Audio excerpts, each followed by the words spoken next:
Welcome back to Explain CAD. In this tutorial, we will cover the axis and the point. First is axis. Axis is a simple dotted line.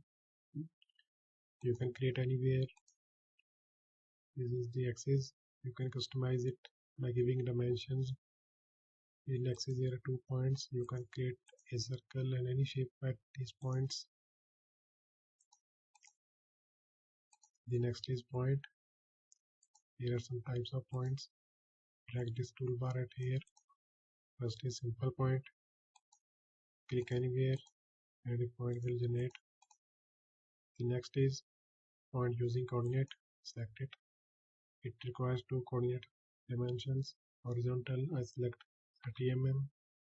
Vertical, I select 30 mm. Press OK. There is a point generated which is 30 mm along H-axis and 30 mm along B-axis. The next is equidistance point. Suppose we have a rectangle. We want to generate 4 points on this line of rectangle, and then I select equidistance point and select this line. Number of points, I select 4 points. Spacing, it will automatically keep space. Select OK. First, second and third, fourth. Equidistance points. Next is intersecting point. Suppose I select 2 lines. Next is intersecting point. Select it.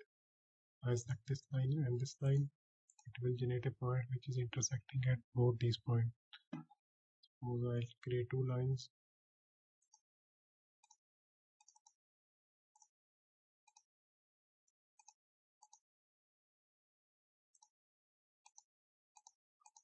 Now I select intersecting point, first line and second line.